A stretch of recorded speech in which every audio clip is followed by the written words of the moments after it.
This video is designed to help you with your exams. Don't forget, you can pause and rewind this video to go back over any points raised. This video is about writing techniques and types of text. We're going to look at some strategies to maximise your marks when completing the reading practice papers and final exams.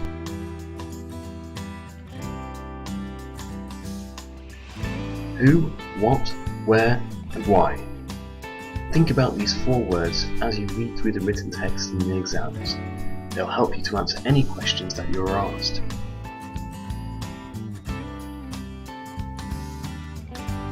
Who is the text written for? Employees, consumers, newspaper readers, students, or teachers? Why has it been written? Really look at the piece of writing. Try to decide why this has been produced. Why is this piece of text necessary?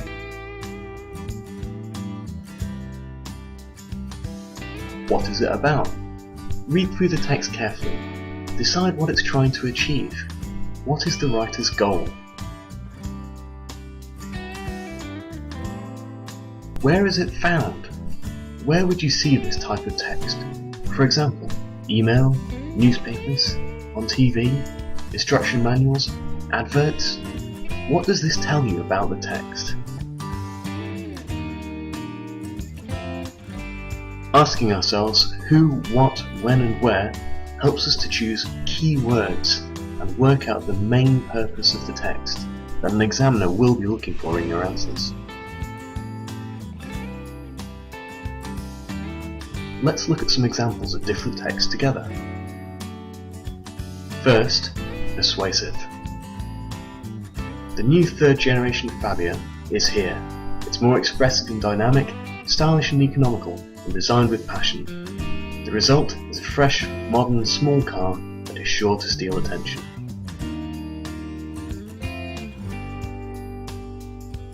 This text is clearly an advertisement, and if we ask ourselves the 4 W questions, we can see that the main purpose of this is primarily persuasive. Skoda want us to buy this car, so they are persuading us to do something. That is the main purpose of this text. It's also descriptive, as the many adjectives, describing words, make it sound appealing. For example, expressive, dynamic, stylish, and economical. Advertisements are also quite emotive, as they want to appeal to our emotions, so use words like passion, expressive, and attention. We can also say that persuasive texts tend to be biased. We can recognise this because the advertised product is always shown as being perfect. In this case, the who is the customer. The where is either the radio, TV, cinema, newspaper, or internet displaying the advert. The what is persuading people to buy. The when is at prime times for the target customer to notice the advert. Now, let's look at informative text. The new 2015 Skoda Fabia Estate has the following models: 1 litre hatch starting at £10,600, with a 1.4 engine also available at extra cost. The SE trim model, which includes Bluetooth, DAB and electric front windows, from £12,760, and finally the top of the range 1.4 TDI Elegance, costing £16,840.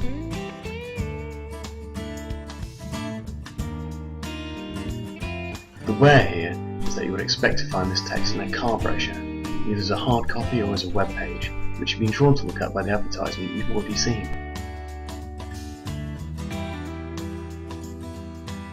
The who is you. If the persuasive text has worked, you are now moving on to being a potential buyer.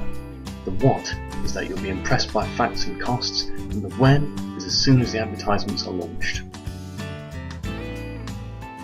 The way to describe this text in an exam would be to use words like, it's clear and informative because it contains facts and not emotive words. It ensures I can find the facts thanks to its logical order, and is clear thanks to the accurate detail it provides. it is not biased, and it is not emotive.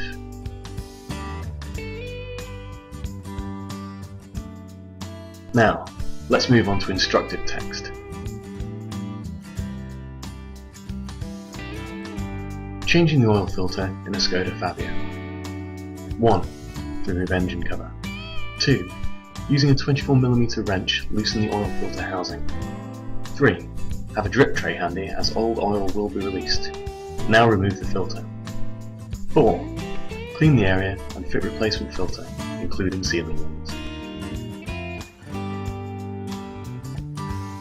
This text is clearly an instruction or instructive text from a car manual. These are usually accompanied by diagrams or a link to a video clip.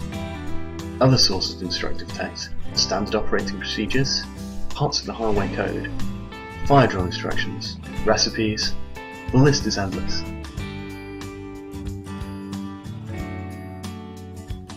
To approach this in an exam, remember, instructive text is usually in a list, often with bullet points to make it clear. There are usually diagrams or video links to help clarify the instructions. It must be factual and non-emotive to ensure that the instructions can be followed accurately.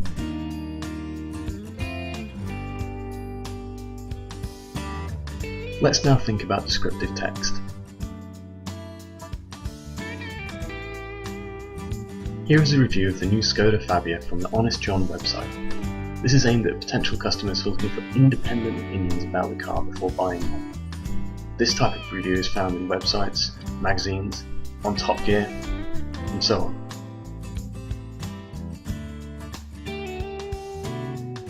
Up front there's a neat dashboard with logical clear dials and even a touchscreen system on offer. The Fabia does lag in terms of materials with no plush soft touch plastics as seen on rival cars. It still represents excellent value for money thanks to decent equipment and low running costs.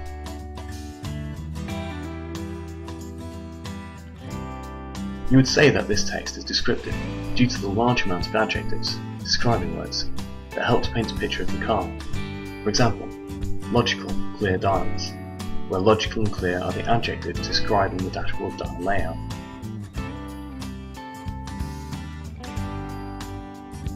Descriptive text can be biased, and this one definitely is, as it contains the opinion of one person, i.e. Honest John. Descriptive text is usually factual, but also appeals to our emotions, so it can be emotive too. This piece talks about plush and soft touch, appealing to our love of comfort and luxury.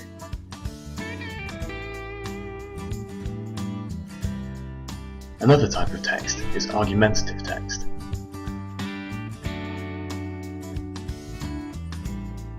Imagine that you're reading reviews about the new Fabia comparing it to the new Fiesta.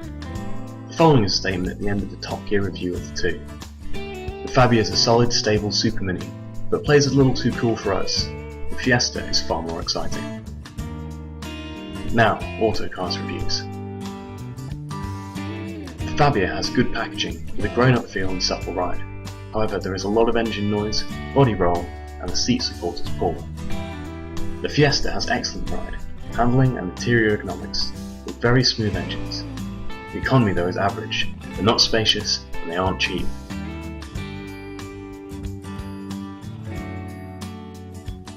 These are examples of argumentative text. Words to write about this type of text are: the piece explores different opinions, meaning its conclusions are biased. In other words, you and other readers could totally disagree with the conclusions. Argument involves description and emotive language to get the points across. To identify argument, look out for statements like, I think, it's claimed that, my view is, in my opinion, I'm sure that, I've read that, there's no doubt, and so on. And finally, narrative text. Narrative writing is just telling a story. For example, I'm sending an email to a friend to describe my test drive with the new Fabia, and I say,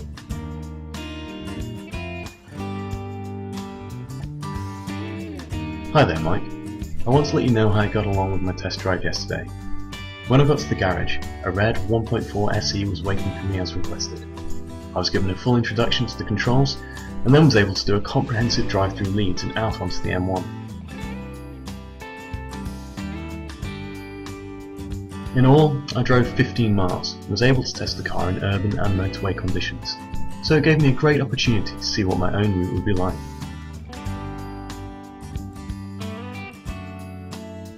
As you can see, there will be a lot of fact and description in a narrative piece of writing. There may even be some bias.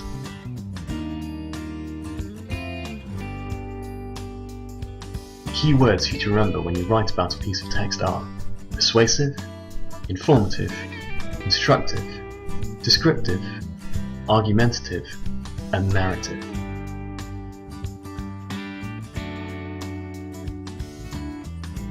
If you use the information in this video to help improve your writing for the English exams, you will maximise your marks.